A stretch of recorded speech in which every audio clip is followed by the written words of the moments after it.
প্রিয় মুসলিম এবং অমুসলিম ভাই ও বোনেরা, আসসালামু আলাইকুম ওয়া রাহমাতুল্লাহি ওয়া বারাকাতুহু।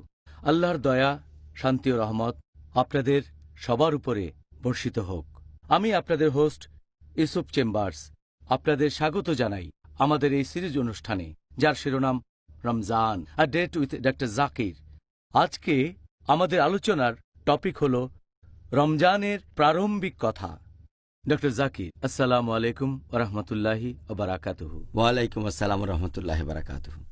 ডক্টর জাকির, প্রথমে আপনি রমজানের সংজ্ঞাটা যদি না বলেন, তাহলে এই প্রারম্ভিক কথা আসলে সম্পূর্ণ হবে না। তাই আপনি কি আমাদের প্রথমে রমজানের সংজ্ঞা সম্পর্কে বলবেন? আলহামদুলিল্লাহ, ওয়াসসালাতু ওয়াসসালাম আলা রাসূলিল্লাহ ওয়া আলা আলিহি ওয়া সাহবিহি আজমাইন। রমজানের মূল আরবি শব্দটা হচ্ছে রামিদা বা আররামদা, যার অর্থ তীব্র ঝলসানো, উত্তাপ আর শুষ্ক। রমজানের আরও একটা মূল আরবি শব্দ হচ্ছে রামাদা, যার অর্থ সূর্যের আলোয় তপ্ত বালি। ইসলামিক পরিভাষায় এই রমজান শব্দটা বোঝানো হয়েছে পাকস্থলীর ভেতরে পিপাসার কারণে তীব্র ঝলসানো উত্তাপ। মুসলিমরা রোজা রাখলে তাদের সবারই পিপাসা লাগে, এতে করে পাকস্থলীয় উত্তপ্ত হয়ে যায়। এটাই হলো রমজান। এছাড়াও রমজানের আরও একটা অর্থ আছে। অর্থটা হচ্ছে যে ভালো জিনিসগুলো এ সময় খারাপ জিনিসগুলোকে জ্বালিয়ে পুড়িয়ে দেয় মুসলিমদের। তাহলে রমজান হলো সেই মাস যে সময় ভালো কাজগুলো খারাপ কাজকে জ্বালিয়ে পুড়িয়ে দেয়। যেভাবে সূর্যের আলো মাটিকে জ্বালিয়ে দেয়, একইভাবে। আর উত্তাপ, এটা দিয়ে যে কোনো বস্তুর আকার বা আকৃতি বদলে ফেলা যায়। একইভাবে রমজান মাস মানুষের আধ্যাত্মিক আর নৈতিক বিষয়গুলোর আকার আকৃতি একেবারে বদলে দেয়। এজন্যই এই মাসটাকে বলা হয় রমজান। দ্বিতীয় আরেকটা সংজ্ঞা জানতে চাইব, সেটা হলো সাওম অথবা রোজা। আমরা সাধারণত এটাকে রোজা বলেই ডেকে থাকি। আপনি কি এখন আমাদের বলবেন যে এই সাওম অথবা রোজা বলতে আসলে কি বোঝানো হয়? সাওম একটা আরবি শব্দ, এক বচন। সিয়াম হলো বহু বচন। সাওম বা সিয়াম এই শব্দটা এসেছে আরবি শব্দ সামাহ থেকে, যার অর্থ নিজেকে বিরত রাখা, সংযত রাখা সাধারণ জিনিস থেকে। হতে পারে সেটা খাওয়া, পান করা বা কথা বলা। আর যে ব্যক্তি সাওম পালন করে, এসব থেকে বিরত থাকে, সেই ব্যক্তিকে বলা হয়ে থাকে সায়েম। পবিত্র কোরআনে এই শব্দটা আছে সূরা মারিয়াম অধ্যায় নম্বর 19 আয়াত নম্বর 26। ফেরেশতাগণ তখন কথা বলছেন মরিয়ম আলাইহিসসালামের সাথে। তিনি ছিলেন যীশুখ্রিস্ট আলাইহিস সালামের মা। সেখানে এই শব্দটা আছে। এই আয়াতটা পড়লে দেখবেন যে আমি আল্লাহর উদ্দেশ্যে সাওম রাখার মানত করেছি। তবে এখানে এই সাওম শব্দটা রোজা, এটা দিয়ে পানাহার থেকে বিরত থাকার কথা বলা হয়নি। এখানে অর্থ হলো কথা বলা থেকে বিরত থাকা। কারণ যদি প্রসঙ্গটা দেখেন, যদি এর আগের আয়াতটা দেখেন পবিত্র কোরআনে সূরা মারিয়াম অধ্যায় নম্বর 19 আয়াত নম্বর 25, বলা হয়েছে যে আল্লাহ সুবহানাহু ওয়া তাআলা মরিয়মকে বলছেন, আল্লাহ তাকে শান্তিতে রাখুন, যে খেজুর গাছের কাণ্ডে নাড়া দাও, তাহলে পাকা খেজুর মাটিতে পড়বে। এর পরের আয়াতে সূরা মারিয়াম অধ্যায় 19 আয়াত 26 বলছে, সেগুলো থেকে আহার করো, পান করো। এরপর বলা হয়েছে, তুমি যদি তখন কোনো মানুষকে দেখো, তাদের বলো, আমি আল্লাহর উদ্দেশ্যে সাওম পালন করছি, আজ আমি কোনো মানুষের সাথে কথা বলবো না। তাহলে যেহেতু এখানে কথা না বলা বোঝাতে সাওম শব্দটা ব্যবহার করা হয়েছে, এর মানে কথা বলা থেকে বিরত থাকা। তবে ইসলামিক পরিভাষায় এই সাওম শব্দটা ইসলামিক শরিয়া অনুযায়ী এর মানে যে ব্যক্তি ইবাদতের কাজে নিবেদিত থাকে আর নিয়ত করে সে এটা করে আল্লাহর খাতিরে, আর সেই ব্যক্তি তখন নিজেকে বিরত রাখে খাওয়া দাওয়া, পান করা ইত্যাদি থেকে। এ সময় সে বিরত থাকে সহবাস থেকেও, এমনকি বীর্যস্খলন থেকেও বিরত থাকে। এক কথায় সাওম শব্দের ইসলামিক পরিভাষায় মানে হচ্ছে যে ব্যক্তি রোজা ভাঙার কারণ থেকে বিরত থাকে। রোজা ভাঙার কারণ যেসব কারণে রোজা ভেঙে যায় সেগুলো খাবার মুখ দিয়ে নেন বা নাক দিয়ে নেন, অথবা ড্রিঙ্ক, যে কোনো ধরনের ড্রিঙ্ক হতে পারে, পানি, দুধ, ফলের জুস, যে কোনো ড্রিঙ্ক, সেটা মুখ দিয়ে বা নাক দিয়ে খান, অথবা পুষ্টি গ্রহণ, যে কোনো উৎস থেকে শরীরে পুষ্টি যোগানো। এছাড়াও সে সময় সহবাস থেকে বিরত থাকতে হবে। এক কথায় সাওম মানে পাকস্থলী এবং অন্যান্য অঙ্গের সংযম। এটা হলো ইসলাম অনুযায়ী সাওমের সংজ্ঞা, এবং এটা হচ্ছে মূল সংজ্ঞা। তবে আপনি যদি আরও বিস্তারিত জানতে চান, সাওম মানে শুধুমাত্র খাবার দাবার থেকে বিরত থাকা আর সহবাস থেকেই নয়, এগুলোর কারণে রোজা ভেঙে যায়। এটার আরও একটা মানে খাওয়া দাওয়া আর সহবাস থেকে বিরত থাকার পাশাপাশি সংযম করতে হবে আমাদের জিহ্বার, আমাদের চোখের, আমাদের কানের, অন্যান্য অঙ্গ প্রত্যঙ্গের।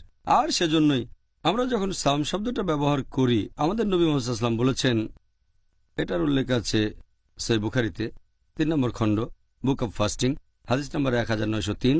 আমাদের প্রিয় নবী বলেছেন, যে ব্যক্তি মিথ্যা কাজ আর মিথ্যা কথা বলা থেকে বিরত থাকে না, সংযত থাকে না, অশ্লীলতা করে, সেই ব্যক্তির পানাহার থেকে বিরত থাকায় আল্লাহর কোনো প্রয়োজন নেই। তার মানে খাওয়া দাওয়া বন্ধের পাশাপাশি মিথ্যে কাজ আর মিথ্যে কথা বলা থেকে আপনাকে বিরত থাকতে হবে। আর আমাদের নবী মুহাম্মদ সাল্লাল্লাহু আলাইহি ওয়াসাল্লাম এই কথাটা আবারও বলেছেন। আমাদের প্রিয় নবী মুহাম্মদ সাল্লাল্লাহু আলাইহি ওয়াসাল্লামের হাদিস, একটা সহিহ হাদিস আছে সহিহ তাগরিবে, খণ্ড নম্বর 1, হাদিস নম্বর 1068। নবী সাল্লাল্লাহু আলাইহি ওয়াসাল্লাম বলেছেন যে কোনো ব্যক্তি রোজা রাখার সময় পানাহার থেকে বিরত থাকবে, পাশাপাশি বিরত থাকবে মিথ্যা কথা বলা থেকে, অশ্লীল কথা থেকে।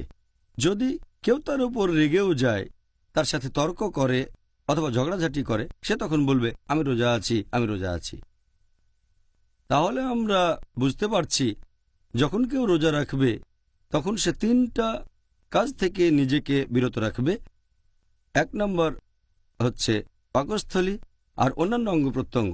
রোজা ভাঙার মতো কাজ থেকে বিরত থাকবে, যেমন খাবার দাবার, পানীয় আর সহবাস। দ্বিতীয়টা অন্যান্য অঙ্গ প্রত্যঙ্গ, জিহ্বা, চোখ, কান, হাত পা, এগুলোর সংযম করতে হবে।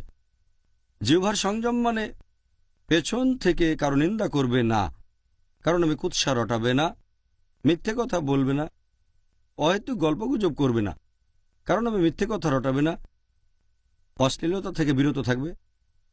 এরপর চোখের সংযম মানে সে এমন জিনিসের দিকে তাকাবে না যেগুলোর অনুমতি নেই, যেমন কোনো মহিলাকে দেখলে মাথা নিচু করে নেবে, রোজা রেখে অনইসলামিক সিনেমা দেখবে না, অনইসলামিক ম্যাগাজিন পড়বে না।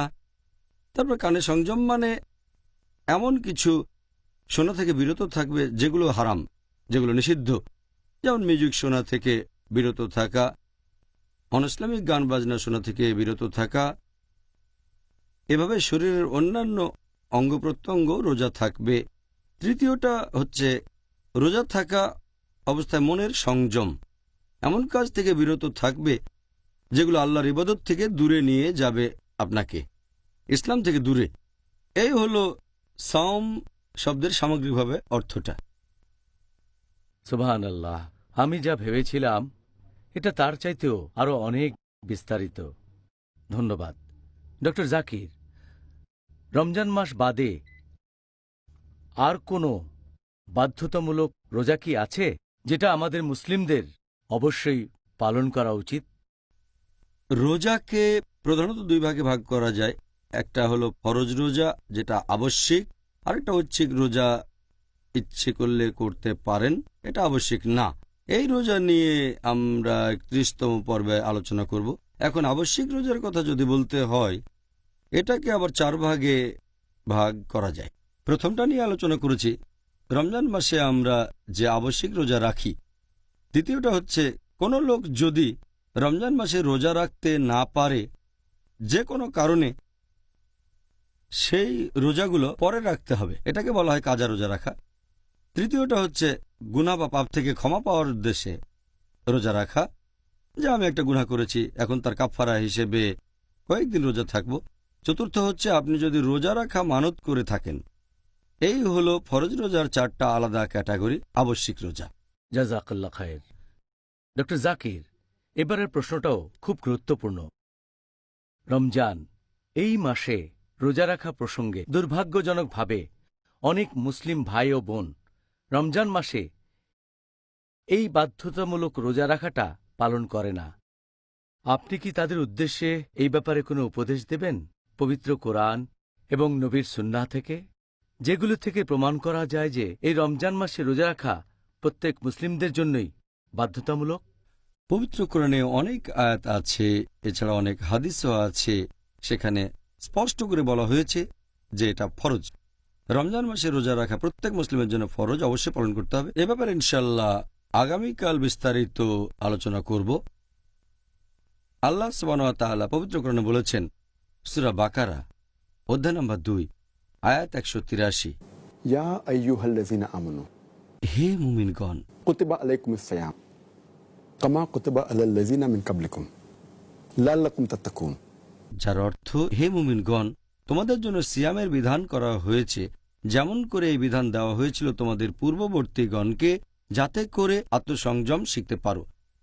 এখানে যে আরবি শব্দটা আছে সেটা কুতিবা, মানে বিধান করে দেয়া, নির্দিষ্ট করে দেয়া। অন্যান্য ফরজ কাজগুলোর পাশাপাশি বিধান করে দেওয়া হয়েছে, তোমাদের জন্য আবশ্যিক করা হয়েছে যে তোমরা রোজা রাখো। তোমাদের পূর্ববর্তীদের জন্য এটা আবশ্যিক করা হয়েছিল, তার মানে আমাদের আগে অন্যদের জন্য এটা আবশ্যিক ছিল, ইহুদি আর খ্রিস্টান এদের জন্য। তারপরে আবশ্যিক করা হয়েছে মুসলিমদের জন্য, ইয়া আইয়ুহাল্লাযিনা আমানু, মুমিনদের জন্য। এছাড়াও বলা হয়েছে 1 নম্বর এটা তোমাদের জন্য আবশ্যক, 2 নম্বর তোমাদের আগে যারা ছিল তাদের জন্য, 3 নম্বর পয়েন্ট লাআল্লাকুম তাত্তাকুন, তোমরা যাতে শিখতে পারো আত্মসংযম। এই আরবি শব্দ তাত্তাকুন এর মূল শব্দটা ওয়াকাহ। তাকওয়া শব্দটা ওয়াকা থেকে এসেছে, যার মানে হচ্ছে আপনি আল্লাহ তাআলার শাস্তিকে ভয় পাবেন। এক কথায় তাকওয়া শব্দের অর্থ হচ্ছে আল্লাহ সুবহানাহু ওয়া তাআলাকে মেনে চলা, ধার্মিকতা আর ন্যায়নিষ্ঠতা। এখানে আল্লাহ বলেছেন তোমাদের জন্য রোজার বিধান দেওয়া হয়েছে যাতে করে তোমরা শিখতে পারো আত্মসংযম, যাতে শিখতে পারো তাকওয়া, যাতে তাকওয়া বৃদ্ধি করতে পারো আল্লাহকে মেনে চলায়, ন্যায়নিষ্ঠতায়, ধার্মিকতায়। আর যখন কেউ রোজা রাখে তখন যেটা হয়, সে ক্ষুধার্ত থাকে। দেখবেন যখন কেউ ভর পেটে থাকে সেটাই তাকে এনার্জি দেয়। অনেক সময় সে এই এনার্জি থেকেই নিষিদ্ধ কাজ করে, যেটা আসলে ঠিক না। যখন রোজা রাখবেন তখন খারাপ কাজ করার প্রবণতাটা কমে যাবে আর তাকওয়া ব্যারোমিটার উপরে উঠে যাবে। সেজন্য রোজা পালন করলে আপনি মুত্তাকি হতে পারবেন, তাকওয়া বৃদ্ধি করতে পারবেন। এছাড়াও পবিত্র কোরআনে বলা হয়েছে, সূরা বাকারা অধ্যায় নম্বর 2 আয়াত 185, আল্লাহ বলেছেন, শাহরু রমজান আল্লাযী উনজিলা ফীহিল কুরআন হুদাল লিন-নাস, অর্থাৎ রমজান হলো সেই মাস যে মাসে পবিত্র কোরআন নাজিল হয়েছে মানুষ জাতির পথনির্দেশক হিসেবে, ওয়া বাইয়িনাতিন মিনাল হুদা ওয়াল ফুরকান, সৎপথের স্পষ্ট নিদর্শন রূপে এবং সত্য ও মিথ্যার পার্থক্যকারী রূপে। এরপরে আল্লাহ বলেছেন, যে সব মানুষ এই মাসটা পাবে তারা রোজা রাখবে। তার মানে এটা ফরজ। আপনি মুসলিম, যদি রমজান মাস আসে আপনি রোজা রাখবেন। কিছু ব্যতিক্রম আছে, যদি অসুস্থ থাকেন, যদি ভ্রমণ করেন তাহলে অন্য সময় রাখতে পারেন, ইত্যাদি ইত্যাদি। এখন এই আয়াতটা বলছে রমজান মাসে রোজা রাখাটা প্রত্যেক মুসলিমের জন্য ফরজ। কিছু ব্যতিক্রম আছে। এছাড়াও অনেকগুলো সহিহ হাদিস আছে যেগুলো বলছে রমজান মাসে রোজা রাখা মুসলিমদের জন্য ফরজ। আমি একটা হাদিসের উদাহরণ দিচ্ছি। আমাদের প্রিয় নবী সাল্লাল্লাহু আলাইহি ওয়াসাল্লাম বলেছেন, এটা আছে সহিহ বুখারী খণ্ড নম্বর 1 বুক অব ঈমান হাদিস নম্বর 8। আমাদের নবী বলেছেন, ঈমানের ভিত্তি হলো 5টা স্তম্ভ। প্রথমটা হলো লা ইলাহা ইল্লাল্লাহ মুহাম্মাদুর রাসূলুল্লাহ, আল্লাহ ছাড়া কোনো উপাস্য নেই আর নবী মুহাম্মদ সাল্লাল্লাহু আলাইহি ওয়াসাল্লাম আল্লাহর প্রেরিত রাসূল। দ্বিতীয়টা হচ্ছে সালাত কায়েম করা, নামাজ আদায় করা। তৃতীয় হলো যাকাত দেয়া, গরিবদের জন্য দান করা। চতুর্থ হলো হজ পালন করা, পবিত্র শহর মক্কায় গিয়ে হজ করা। আর পঞ্চমটা হচ্ছে সাওম পালন করা, অর্থাৎ রোজা রাখা। তাহলে নবী সাল্লাল্লাহু আলাইহি ওয়াসাল্লামের এই হাদিস সহিহ বুখারী খণ্ড নম্বর 1 বুক অব ঈমান হাদিস নাম্বার 8 এখানে বলা হয়েছে যে রোজা হচ্ছে ইসলামের একটা স্তম্ভ, শুধু ফরজই নয়, ইসলাম ধর্মের মূল বিশ্বাসের একটা স্তম্ভ। এটা ইসলামের সবচেয়ে গুরুত্বপূর্ণ যে 5টা কাজ, তার মধ্যে রোজা একটা। তাহলে এখান থেকেই আমরা বুঝতে পারছি সব মুসলিমের জন্যই রোজা রাখা ফরজ। হ্যাঁ, আপনি এখানে একেবারে পরিষ্কার করে ব্যাপারটা ব্যাখ্যা করলেন। এখন সবার উচিত এই উপদেশগুলো নিয়ে রমজান মাসে রোজা রাখা। ইনশাআল্লাহ। এবারে পরের প্রশ্নটা হলো রোজা রাখার ইতিহাস নিয়ে। রোজা রাখার এই যে সময়টা বা যেসব কারণে এই রোজা ভেঙে যায়, এ সম্পর্কে আপনি আগেই বলেছেন। এখন মুসলিমদের জন্য এই রোজা রাখার নিয়মটা কি সবসময় একই রকম ছিল, নাকি অন্য কোনোভাবে রোজা রাখতেন মুসলিমরা? মুসলিমদের কথা যদি বলতে হয়, প্রথম যখন পবিত্র কোরআনে রোজার কথা বলা হয়, সূরা বাকারা অধ্যায় 2 আয়াত 183, এটা আমি আগেও বলেছি যে রোজা রাখা ফরজ। সে সময় মুসলিমরা প্রত্যেক মাসে 3 দিন রোজা রাখত। পরবর্তীতে যখন আরেকটা আয়াত নাজিল হলো সূরা বাকারা অধ্যায় 2 আয়াত 185, এটার কথা আগেও বলেছি আমি, যে এই পবিত্র রমজান মাসে কোরআন নাজিল হয়েছে মানুষ জাতির পথনির্দেশক হিসেবে, সৎপথের নিদর্শন হিসেবে, আর সত্য মিথ্যার পার্থক্যকারী রূপে। সুতরাং যেসব মুসলিম এই মাসটা পাবে তারা রোজা রাখবে। তখন থেকে মুসলিমদের জন্য ফরজ হলো যে তারা পুরো রমজান মাসটা রোজা রাখবে। প্রথমে রোজা থাকতো প্রত্যেক মাসে 3 দিন, তারপর হলো পুরো 1 মাস রোজা শুধু রমজান মাসে। এরপর রোজার সময় কি করা যাবে না, যেসব কাজ করলে রোজা ভাঙবে, তার একটা হচ্ছে সহবাস করা নিজের স্ত্রীর সাথেও। প্রথম দিকে যখন সূরা বাকারা অধ্যায় 2 আয়াত 185 নাজিল হয়েছিল, সেখানে এই ব্যাপারে বিস্তারিত বলা হয়নি। তাই সে সময় মুসলিমরা স্ত্রীর সাথেও সহবাস করা থেকে বিরত থাকত পুরো রমজান মাস, এমনকি রাতের বেলাতেও। তখন অনেক সাহাবী অনেক মুসলিমদের জন্যই কষ্টকর হয়ে দাঁড়ালো। এ প্রসঙ্গে আমার একটা ঘটনা মনে পড়ে গেল। পবিত্র কোরআনের একটা তাফসিরে এটার উল্লেখ করা হয়েছে। তাফসির আল কুরতুবী খণ্ড নম্বর 2 পৃষ্ঠা নম্বর 210, এখানে বলা হয়েছে যে ওমর বিন খাত্তাব রাদিয়াল্লাহু আনহু একবার নবীর সাথে কথা বলার পর বেশ রাত করে বাসায় ফিরলেন। তখন তার ইচ্ছে হলো স্ত্রী সহবাস করবেন। তিনি সেই রাতে স্ত্রীর সাথে সহবাস করলেন। যখন ঘুম থেকে উঠলেন তার খুব খারাপ লাগলো, তিনি লজ্জা পেলেন এবং নবীর কাছে গেলেন আর বললেন যে আমি আমার কৃতকর্মের জন্য আল্লাহ এবং তার রাসূলের কাছে ক্ষমা চাচ্ছি, আর আমার রূহ জাগতিক সুখের প্রতি আকৃষ্ট হয়েছিল। গতরাত আমি স্ত্রী সহবাস করেছি। কোনো কি উপায় আছে যাতে আমাকে ক্ষমা করা যায়? আমি কি কোনোভাবে মাপ পেতে পারি? নবী তখন বললেন, তুমি কি সত্যি এই কাজটা করেছ?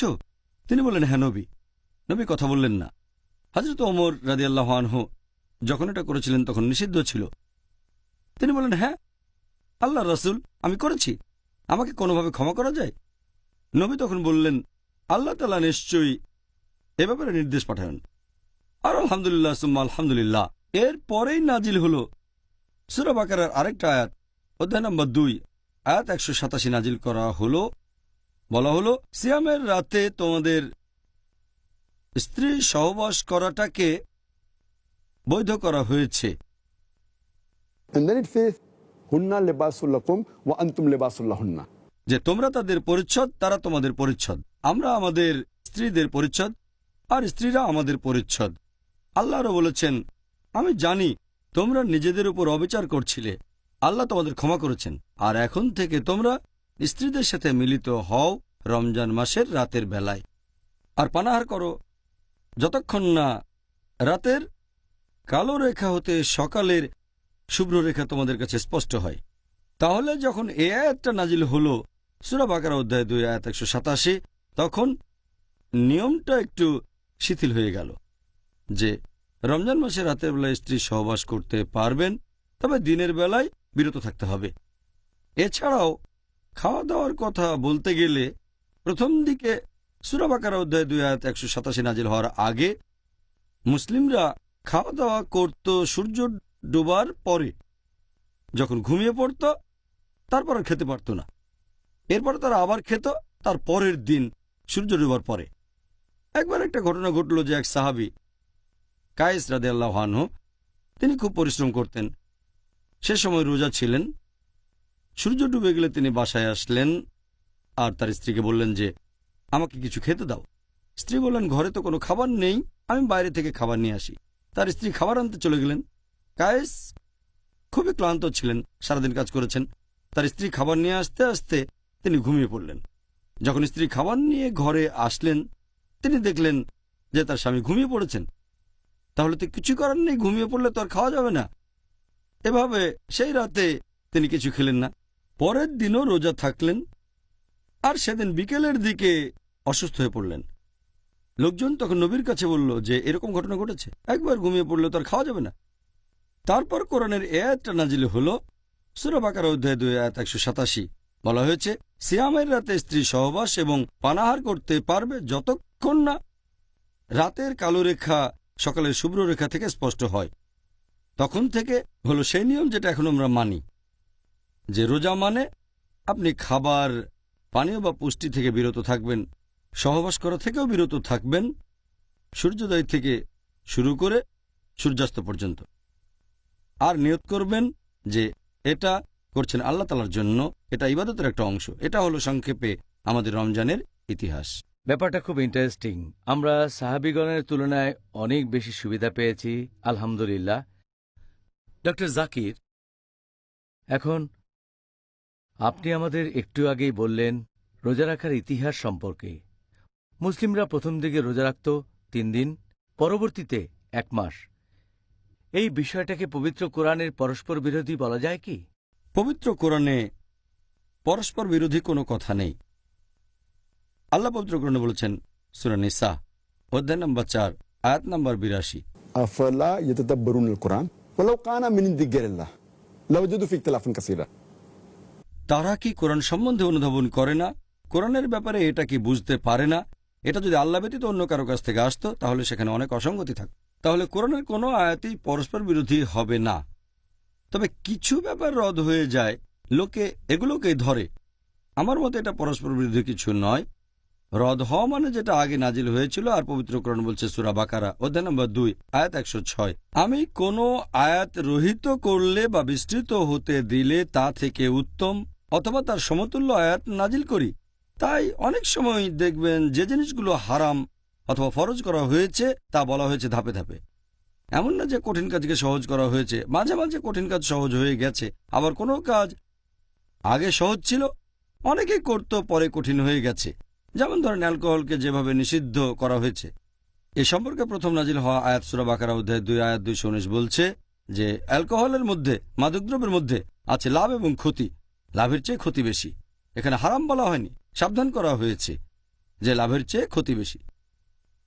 এরপর সূরা নিসা অধ্যায় 4 আয়াত 43 বলছে যখন তোমরা নেশাগ্রস্ত থাকবে তখন নামাজ পড়ো না। এটা কিন্তু বলা হয়নি যে যখন নামাজ পড়বে না তখন মাদকদ্রব্য নিতে পারো। এটা বলা থাকলে একটা সমস্যা হয়ে যেত। এখানে বলা হচ্ছে যখন নামাজ পড়বে তখন নেশাগ্রস্ত থেকো না। আর মুসলিমদের জন্য 5 ওয়াক্ত নামাজ পড়া ফরজ। তার মানে অ্যালকোহল বা মাদকদ্রব্য সেবনের কোনো প্রশ্নই আসছে না। তবে হয়তো রাতে এশার নামাজের পরে বা ফজরের নামাজের পরে অনেকটা গ্যাপ থাকে। এরপর নাজিল করা হলো সূরা মাইদা অধ্যায় 5 আয়াত 90, ইয়া আইয়ুহাল্লাযীনা আমানু হে মুমিনগণ, ইন্নামাল খামরু ওয়াল মাইসিরু নিশ্চয়ই মদ পান করা এবং জুয়া খেলা, ওয়াল আনসাবু ওয়াল আসলামু মূর্তি পূজার বেদী, ভাগ্য নির্ণায়ক স্বর, রিজসুম মিনাশ শাইতান এগুলো সব শয়তানের কাজ। ফাজতানিবু লাআল্লাকুম তুফলিহুন। এগুলো বর্জন করো যাতে সফল কাম হতে পারো। তাহলে আমরা দেখতে পাচ্ছি যে অ্যালকোহল বা মাদকদ্রব্যকে নিষিদ্ধ করা হয়েছে ধাপে ধাপে। প্রথমে শুধু সাবধান করা হলো যে লাভের চেয়ে ক্ষতি বেশি, তারপর নামাজের সময় নিষেধ, তারপরে পুরোপুরি নিষেধ। একইভাবে রোজার ব্যাপারেও কোরআনে কোনো আয়াতই পরস্পর বিরোধী হবে না। অনেকে এভাবে বলে যে কোরআনে এখন একটা বলছে তারপরে অন্য কথা। আমি তাদের সঙ্গে একমত নই। রদ করা মানে পরস্পর বিরোধী নয়। এর মানে হচ্ছে সূরা মাইদা অধ্যায় 5 আয়াত 90, এর মধ্যে সেই দুটো আয়াতও আছে। এটা যখন সব সময় নিষিদ্ধ তাহলে নামাজ পড়ার সময়ও নিষিদ্ধ হবে। একইভাবে সূরা বাকারা অধ্যায় 2 আয়াত 183, এখানে বলা হয়েছে যে রোজা রাখা ফরজ। এখানে 3টা দিন নির্দিষ্ট করে দেওয়া হয়নি। এই নিয়মটা এসেছে অন্য জায়গা থেকে। কোরআন নির্দিষ্ট করে বলেনি, শুধু বলেছে রোজা রাখা ফরজ। এরপর সূরা বাকারা অধ্যায় 2 আয়াত 185 বলছে যে তোমরা পুরো রমজান মাস রোজা রাখবে। তাহলে প্রথম দিকে মুসলিমরা যে মাসে 3 দিন রোজা রাখত, এটা তারা জেনেছিল অন্য জায়গা থেকে। যদি কোরআনে কথা বলতো যে মাসে 3 দিন রোজা রাখবে, এমন হলে 1 মাসের কথাটা পরস্পর বিরোধী হয়ে যেত। এছাড়াও প্রথম দিকে মুসলিমরা যেটা করত, সূরা বাকারা অধ্যায় 2 আয়াত 184 বলছে যে তোমরা রোজা রাখবে, তবে রোজা রাখতে যারা পারবে না বিভিন্ন অসুবিধার কারণে, তাদের অপশন দুটো, হয় রোজা রাখবে নয়তো গরিব কোনো লোককে খাইয়ে দেবে, অভাবগ্রস্তকে। তখনকার দিনে এটা ফরজ ছিল না। যদি রোজা রাখা কঠিন হয়ে যায়, রোজা থাকতে পারেন অথবা গরিব লোককে খাওয়াতে পারেন, রোজা রাখাটা বেশি ভালো, ফরজ না। এই আয়াতটা প্রথমে, তারপর যখন সূরা বাকারা অধ্যায় 2 আয়াত 185 নাজিল হলো, তখন রোজা সবার জন্য ফরজ হয়ে গেল। প্রথম আয়াতটাতে বলা হয়েছে তাদের কথা যারা অসুস্থ, খুবই অসুস্থ, অথবা যারা অনেক বয়স্ক, তার মানে তাদের ইচ্ছা আছে কিন্তু শারীরিকভাবে তারা রোজা রাখতে সক্ষম না। তাহলে যদি অসুস্থ থাকেন, হয়তো অনেকদিন ধরে বিছানায় পড়ে আছেন, সুস্থ হয়ে উঠছেন না, অথবা আপনার বয়স অনেক বেশি, এখন আর রোজা রাখতে পারছেন না, প্রত্যেকটা দিনই আমাদের বয়স বেড়ে চলেছে, তাহলে যদি কষ্ট করে রোজা রাখেন ভালো, তা না হলে অভাবগ্রস্ত লোককে খাইয়ে দেন, কোনো গরিবকে। একইভাবে সহবাসের ক্ষেত্রেও নিয়মটা, প্রথম দিকে নিয়মটা ছিল পুরো রমজান মাসে স্ত্রীর সাথে সহবাস করতে পারবেন না পুরো 1 মাস। কোরআন কিন্তু একথা বলেনি। কোরআন শুধু বলেছে রমজান মাসে তোমরা রোজা রাখো। এটা তারা জেনেছে অন্য উৎস থেকে। কোরআনের কথা পরস্পর বিরোধী না। প্রথম দিকে মুসলিমরা রোজা রাখত 3 দিন, এটা বেশ সহজ ছিল। তখন রোজা রাখা যদি কঠিন হয়ে যায়, না চাইলে রোজা রাখবেন না, গরিব লোককে খাইয়ে দেন, তাহলে প্রথম দিকে এটা সহজ ছিল। পরবর্তীতে কঠিন হয়ে গেল। স্ত্রী সহবাসের ব্যাপারে বলতে গেলে প্রথমে এটা কঠিন ছিল, 1 মাস সহবাস করবেন না, তারপর আল্লাহ সহজ করে দিলেন। কোরআনের কোনো আয়াতই পরস্পর বিরোধী না। তবে যেহেতু পবিত্র কোরআন নাজিল হয়েছে 22.5 বছর ধরে, সেখানে কিছু জিনিস নিষিদ্ধ করা হয়েছে একেবারে শুরুতেই, আর কিছু ধাপে ধাপে। কিছু জিনিস ফরজ করা হয়েছে শুরুতেই, কিছু ধাপে ধাপে। রোজা রাখাটা যেহেতু লোকজনের জন্য কঠিন ছিল, তাই ধাপে ধাপে এসেছে। তবে আলহামদুলিল্লাহ, কোরআনের একটা আয়াতও আরেকটার সাথে পরস্পর বিরোধী হবে না, আলহামদুলিল্লাহ। আলহামদুলিল্লাহ। আমার তো মনে হচ্ছে এটা আল্লাহ সুবহানাহু ওয়া তাআলার আলহামদুলিল্লাহ। এটা মানুষ জাতির জন্য একটা রহমত। আল্লাহ তাআলার বিধান প্রয়োগ করার জন্য আমরা এখন থেকে সুযোগ পাচ্ছি। পরের প্রশ্ন, এই প্রশ্নটাও যথেষ্ট গুরুত্বপূর্ণ। যখন আমরা রোজা রাখি, এটার মানে কি আমরা শুধু খাবার দাবার, পানীয়, সহবাস এরকম বিভিন্ন কাজ থেকে নিজেদেরকে বিরত রাখব? একজন রোজদারের জন্য যে কাজগুলো করা ফরজ, এ ব্যাপারে আমি আগে বলেছি। এর একটা হচ্ছে সেসব কাজে বিরত থাকা যেগুলোতে রোজা ভেঙে যায়, যেমন খাবার, পানীয় আর সহবাস করা। তবে এগুলো ছাড়াও আরেকটা গুরুত্বপূর্ণ জিনিস হচ্ছে রোজার নিয়ত, রোজার উদ্দেশ্য। যে কোনো কাজ নিয়ত ছাড়া আখিরাতের জন্য সেটা মূল্যহীন। একটা নিয়ত থাকতেই হবে। সেজন্য নিয়ত, উদ্দেশ্য খুব গুরুত্বপূর্ণ। কারণ আমরা রোজা রাখছি আল্লাহ তাআলার সন্তুষ্টি লাভের জন্য। এটা এক ধরনের ইবাদত। যদি এই নিয়তটা না থাকে, তাহলে সেটাও হয়ে যাবে সাধারণ কাজ। যেমন ধরেন, কেউ হয়তো রাজনৈতিক কারণে রোজা রাখে, কেউ হয়তো রোজা রাখে প্রতিবাদ জানানোর জন্য। অনশন করেও রোজা রাখতে পারে, হাঙ্গার স্ট্রাইক, আমি খাবো না হাঙ্গার স্ট্রাইক। হয়তো কিছু দাবি আদায়ের জন্য এভাবে অনশন করছে। আবার কেউ রোজা রাখতে পারে স্বাস্থ্যগত কারণে, হয়তো ডায়েটিংয়ের জন্য। সে রোজা রাখতে পারে ওজন কমানোর জন্য, রোজা রাখতে পারে কোনো চিকিৎসার জন্য। তবে এইসব রোজায় সেরকম কোনো নিয়ত থাকে না। নিয়ত হবে আল্লাহ তাআলাকে সন্তুষ্ট করা। আর সেজন্যই ইসলামিক শরিয়া অনুযায়ী রোজার সময় শুধু বিভিন্ন কাজ থেকে বিরত থাকলেই চলবে না, শুরুতে একটা নিয়তও থাকতে হবে। আর নিয়ত ছাড়া রোজা রাখাটা অর্থহীন। এটা খুবই গুরুত্বপূর্ণ। রোজা সহ অন্যান্য আরও কাজেও নিয়ত করাটা হচ্ছে আবশ্যিক।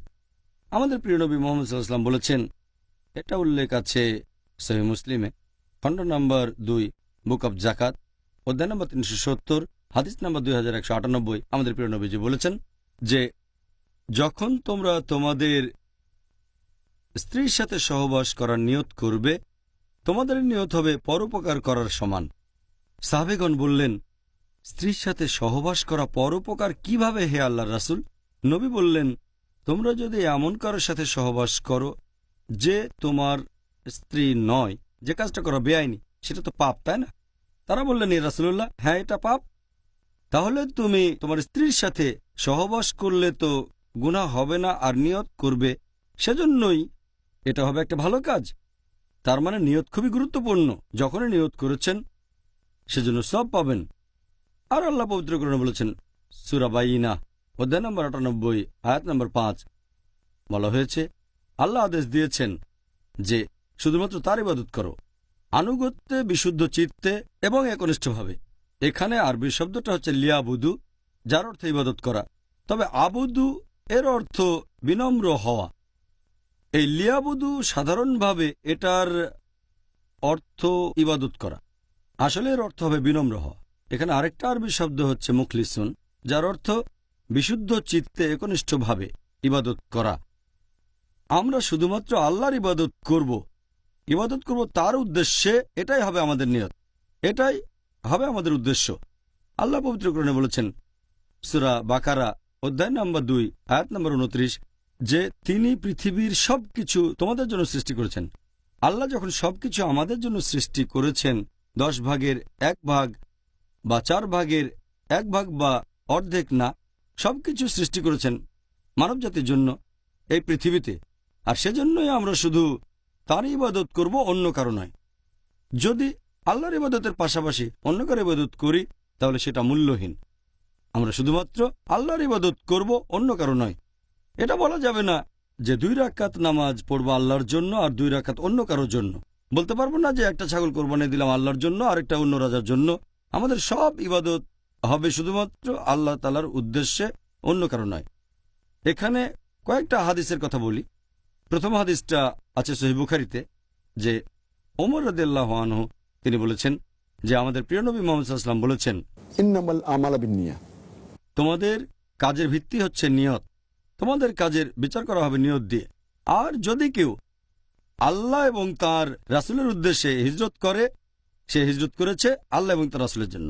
কিন্তু যদি কেউ হিজরত করে পৃথিবীর ধন সম্পদের উদ্দেশ্যে অথবা বিয়ের উদ্দেশ্যে, সে হিজরত করেছে সম্পদ আর বিয়ের জন্য। নিয়ত খুবই গুরুত্বপূর্ণ, যে কাজটা কেন করছেন, হিজরত কেন করছেন, জিহাদ কেন করছেন। তাহলে নিয়ত খুবই গুরুত্বপূর্ণ যে কোনো ধরনের ইবাদতেই। এর মধ্যে সাওম আছে, মানে রোজা। জাযাকাল্লাহ খায়ের। ডক্টর জাকির, এবারে নিয়ত নিয়ে আমাদের আরও প্রশ্ন এই বিষয়টাতেই আছে। কেউ যদি রোজা রেখে, তাকে কি এজন্য সবসময় আগে নিয়ত করতে হবে? আর দ্বিতীয়ত, নিয়ত করার সময়টা আপনি কি এই ব্যাপারে কিছু বলবেন? নিয়তের কথা যদি বলতে হয়, এটা আগেও বলেছি যে নিয়ত করাটা ফরজ। নবী মুহাম্মদ সাল্লাল্লাহু আলাইহি ওয়াসাল্লাম বলেছেন, এটার উল্লেখ আছে সুনান আন-নিসাইতে বুক অব ফাস্টিং, হাদিস নাম্বার 2331। আমাদের প্রিয় নবী বলেছেন, সেই লোকের রোজা কবুল হবে না যদি সে আগের রাতে কোনো নিয়ত না করে। তার মানে সবার জন্য যেটা ফরজ, রোজা রাখা।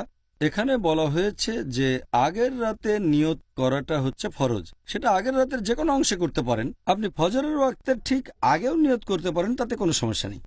নিয়ত আপনি রাতের যে কোনো সময় করতে পারেন। একজন লোক রমজান মাসের শুরুতে নিয়ত করতে পারে, এই নিয়তটা সারা মাস বজায় থাকবে। যদি না সে রোজা ভাঙা অসুস্থতা বা ভ্রমণের কারণে, তখন আবার নিয়ত করতে হবে। তবে মাত্র একবার নিয়ত করলেও চলে। অনেক মানুষের মধ্যে এরকম ভুল ধারণা আছে যে শব্দ করে নিয়ত করাটা আবশ্যিক। এটা আসলে ঠিক না। মুখে শব্দ করে বলতে হবে না যে রোজা রাখার নিয়ত করছি, কারণ আমি এই নিয়ত করেছি মন থেকে। যেমন ধরেন, আমি রোজা রাখার জন্য ঘুম থেকে উঠলাম, ফজরের নামাজের অনেক আগে সাহরি করব। তারপর আমার ছেলে যখন সাহরি করার জন্য ঘুম থেকে উঠল শেষ রাতে, সে আমাকে জিজ্ঞেস করলো যে তুমি ঘুম থেকে উঠেছো কেন? আমি বললাম আমরা রোজা রাখবো তাই। সেও তখন বুঝতে পারলো আমার নিয়ত আছে, বলার দরকার নেই যে আমি রোজা রাখছি। নিয়তটা তো আছে। তাহলে নিয়ত থাকতে হবে মনের ভেতরে। মুখ দিয়ে শব্দ করে বলতে হবে না।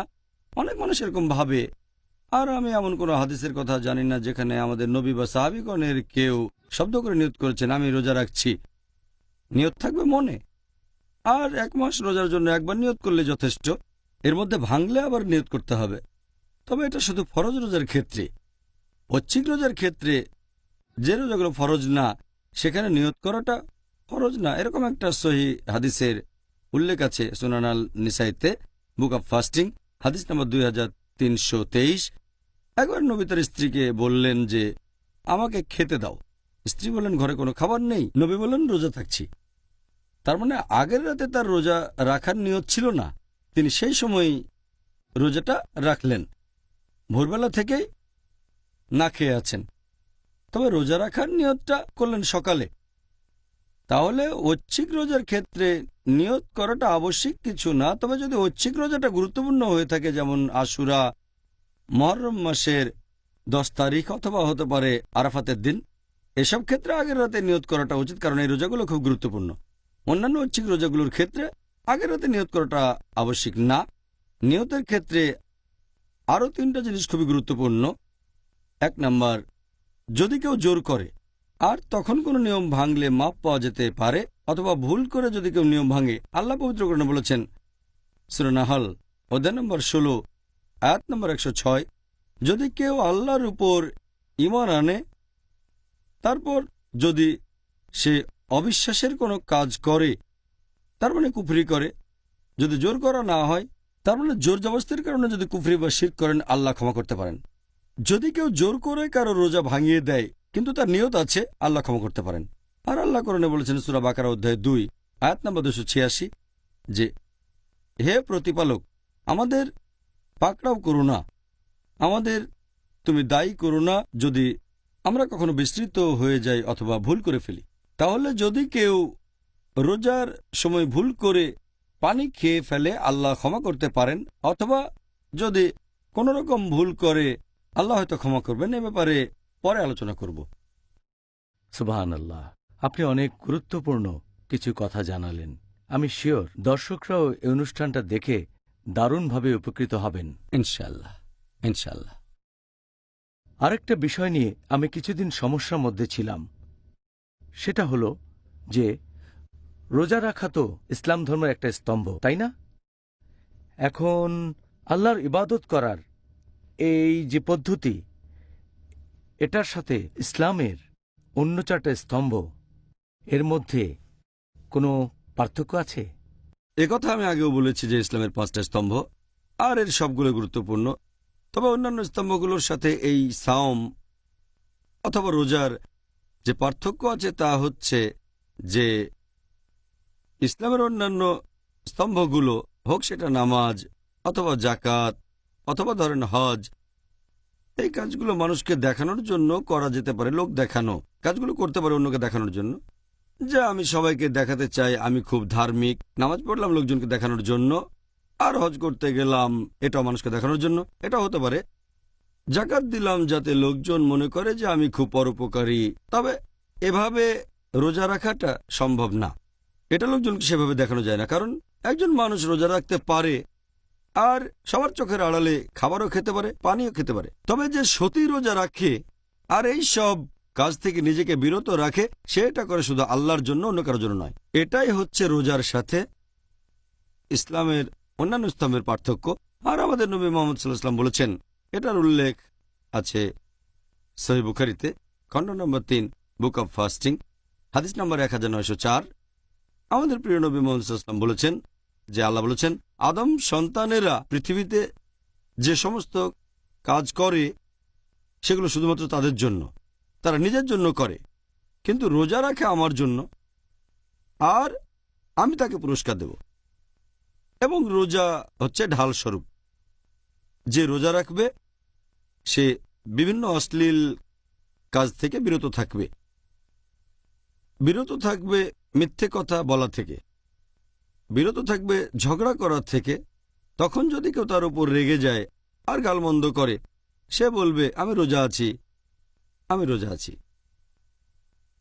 এরপরে হাদিসটা আরো বলছে, মুহাম্মদ সাল্লাল্লাহু আলাইহি ওয়াসাল্লাম বলেছেন যে আমি আল্লাহর নামে শপথ করে বলছি, যার হাতে রয়েছে মুহাম্মদের রূহ, যে একজন রোজা পালনকারীর মুখের গন্ধ আল্লাহ তাআলার কাছে কস্তুরীর গন্ধের চেয়েও মিষ্টি। আর যে রোজা রাখে সে দুইবার আনন্দ উপভোগ করে, একবার যখন সে রোজা ভাঙে, আরেকবার যখন প্রতিপালকের সাথে মিলিত হয়। তাহলে এই হাদিসে বেশ কয়েকটা পয়েন্ট আছে। 1 নম্বর, রোজা রাখবেন শুধু আল্লাহ তাআলার জন্য, মানুষকে দেখানোর জন্য না। 2 নম্বর, রোজা হলো ঢাল, একটা নিরাপত্তা। রোজা আমাদের দূরে রাখবে ভুল কাজ থেকে, খারাপ কাজ থেকে, অশ্লীলতা থেকে। কেউ যদি রেগে যায় তাহলে তাকে এটা বলে শান্ত করবেন, আমি রোজা আছি, রোজা আছি। আর একটা হাদিস মুহাম্মদ সাল্লাল্লাহু আলাইহি ওয়াসাল্লাম বলেছেন, এটা আছে সহিহ বুখারীতে, খণ্ড নম্বর 3, হাদিস নম্বর 2038, যে শয়তান আমাদের মানুষদের শরীরের ভেতরে রক্তের মতোই ঘুরে বেড়ায়। যখন আমরা রোজা থাকি আমাদের ক্ষুধা লাগে, আর ক্ষুধা লাগলে আমাদের এনার্জি লেভেল কমে যায়। তখন খারাপ কাজ করার মনের মধ্যে ইচ্ছেটা জাগে না, তাকওয়ার লেভেল বেড়ে যায়। কারণ যখন খাবার খাই সেটা রক্তে চলে যায়। যখন সংযত থাকি তখন শয়তানের পদচিহ্ন অনুসরণের ক্ষেত্রেও সংযত হয়ে যায়। সেজন্য আমরা যখন রোজা রাখি আমাদের তাকওয়া লেভেলটা বেড়ে যায়। ডক্টর জাকির, রমজান এটা আসলে একটা অসাধারণ মাস, আর আমি নিজেও এটা ভালোভাবে উপলব্ধি করেছি যে এই পবিত্র রমজান মাসে সব মুসলিম ভাই বোনদের মধ্যে সুন্দর একটা বন্ধন তৈরি হয়। এই রমজান তার ভ্রাতৃত্ববোধ সম্পর্কে বিশেষ কিছু কি বলা হয়েছে? আমাদের প্রিয় নবী মুহাম্মদ সাল্লাল্লাহু আলাইহি ওয়াসাল্লাম বলেছেন যে মুসলিমরা হলো একটা শরীর, পৃথিবীর সব মুসলিম তারা একটা শরীর। আর আপনারা যদি ভালো করে দেখেন পৃথিবীর মুসলিমরা তারা আলাদা। আমরা বিভিন্ন গোত্রের, আমাদের মুখের ভাষা আলাদা, আমাদের গায়ের রং আলাদা, আমাদের জাতি আলাদা, তারপর আমাদের দেশও আলাদা। মুসলিমরা এখন বিভিন্ন গোত্রের, আলাদা, তবে একটা দিকে আমরা সবাই এক, লা ইলাহা ইল্লাল্লাহ মুহাম্মাদুর রাসূলুল্লাহ, অর্থাৎ আল্লাহ তাআলা ব্যতীত অন্য কোনো উপাস্য নেই, আর নবী মুহাম্মদ সাল্লাল্লাহু আলাইহি ওয়াসাল্লাম আল্লাহর রাসূল। তাহলে এই কালেমার উপর ভিত্তি করে আমরা পৃথিবীর সব মুসলিম এক। আল্লাহ পবিত্র কোরআনে বলেছেন, সূরা হুজুরাত অধ্যায় নম্বর 49 আয়াত নম্বর 13, يا أيها الناس إنا خلقناكم من ذكر وأنثى وجعلناكم شعوبا وقبائل لتعارفوا إن أكرمكم عند الله أتقاكم إن الله عليم خبير। যার মানে, হে মানুষ জাতি, আমি তোমাদের সৃষ্টি করেছি একজোড়া পুরুষ ও নারী হতে, পরে তোমাদের বিভক্ত করেছি বিভিন্ন জাতি ও গোত্রে, যাতে তোমরা একে অন্যের সাথে পরিচিত হতে পারো, এমন না যে একে অন্যকে ঘৃণা করবে। আর আল্লাহর কাছে সেই ব্যক্তি অধিক মর্যাদা সম্পন্ন যার রয়েছে তাকওয়া। আল্লাহ সুবহানাহু ওয়া তাআলার কাছে আমাদের বিচার করার মানদণ্ড সেটা গোত্র না, বর্ণ না, জাতি না, সেটা লিঙ্গ না, ধন সম্পদ না, সেটা হলো তাকওয়া, আল্লাহ তাআলাকে মেনে চলা ধার্মিকতা। আর এই পবিত্র রমজান মাসে আল্লাহ কোরআনে বলেছেন সূরা বাকারা অধ্যায় 2 আয়াত 183, লাআল্লাকুম তাত্তাকুন, যাতে করে তোমরা হতে পারো মুত্তাকি, তোমাদের তাকওয়া বাড়াতে পারো। আমাদের তাকওয়া যত বাড়বে পৃথিবীর মুসলিমরা আমরা তত বেশি একতাবদ্ধ হব। আমরা তো একটাই জাতি, গোত্র বা বর্ণ আমাদের আলাদা করতে পারে না, আমরা এক জাতি। আর এই পবিত্র রমজান মাসে আমাদের তাকওয়া বেড়ে যায়, আমাদের একতা বেড়ে যায়। আর এই একতার সবচেয়ে বড় উদাহরণ আমরা দেখেছি নবী সাল্লাল্লাহু আলাইহি ওয়াসাল্লামের সময়। সাহাবীগণ তখন বিভিন্ন দেশ থেকে আসতেন, গায়ের রং আলাদা, জাতি আলাদা। উদাহরণ হিসেবে হযরত আবু বকর রাদিয়াল্লাহু আনহু, তিনি ছিলেন কুরাইশ। এরপর হযরত বিলাল রাদিয়াল্লাহু আনহুর কথা বলা যায়, তিনি এসেছিলেন ইথিওপিয়া থেকে, ইথিওপিয়ান। তারপর হযরত শুআইব রাদিয়াল্লাহু আনহু, তিনি ছিলেন রোমান। তারপর একজন সাহাবী সালমান ফার্সি রাদিয়াল্লাহু আনহু ছিলেন পারস্য দেশের। তাহলে তারা ছিলেন বিভিন্ন দেশের আলাদা জাতি, গায়ের রং আলাদা। আমরা যদি ইসলামের ইতিহাস ভালো করে দেখি দেখবেন সেখানেও একই। উদাহরণ হিসেবে ইমাম বুখারী, তিনি খুব বিখ্যাত বিশেষজ্ঞ, এসেছিলেন বুখারা থেকে, তিনি আরব নন। এরপর মোহাম্মদ দি কনকারার, তিনি ছিলেন তুরস্কের লোক। এরপর আরো আছেন সালাদিন আইয়ুবী, তিনি ছিলেন কুর্দি। আরো বলা যায় আল্লামা ইকবাল এসেছেন ভারত থেকে। তাহলে আমরা দেখতে পাচ্ছি যে মুসলিমরা পৃথিবীর যে কোনো প্রান্তের হতে পারে। আর এই একতা রমজানে আমরা বেশি করে পালন করে থাকি, কারণ এই সময় আমাদের তাকওয়া লেভেল বৃদ্ধি পায়। আমাদের নবী মুহাম্মদ সাল্লাল্লাহু আলাইহি সাল্লাম বলেছেন, এটা আছে সহিহ বুখারীতে, খণ্ড নম্বর 1 হাদিস নম্বর 468, নবী মুহাম্মদ সাল্লাল্লাহু আলাইহি ওয়াসাল্লাম বলেছেন, একজন বিশ্বাসী মুসলিম একজন মুমিন আরেকজন মুসলিমের কাছে দেয়ালে বসানো ইটের মতো এই কথা বলে এইভাবে হাত চাপ। আমাদের প্রিয় নবী আরো বলেছেন, এই হাদিসটা আছে সহিহ মুসলিমে, খণ্ড নম্বর 4, হাদিস নাম্বার 6219, যে আমাদের নবী বলেছেন, একজন মুসলিম কখনোই আরেকজন মুসলিমের উপর অত্যাচার করবে না, সে তাকে বাধা দেবে না, তার কাছে মিথ্যে বলবে না, সবসময় সত্যি কথা বলবে। আর একজন মুসলিম কখনোই আরেকজন মুসলিমের বিরুদ্ধে যাবে না। নবী আমাদেরকে এরকম একতার কথাই শিখিয়েছেন। এটা আমরা ভালোভাবে বুঝতে পারি এই পবিত্র রমজান মাসে। জাজাকাল্লাহ খায়ের। ডক্টর জাকির নায়েক, আপনি আজকে খুব সুন্দর করে আর নিখুঁতভাবে বিভিন্ন প্রশ্নের উত্তর দিলেন রমজানের প্রারম্ভিক কথা প্রসঙ্গে।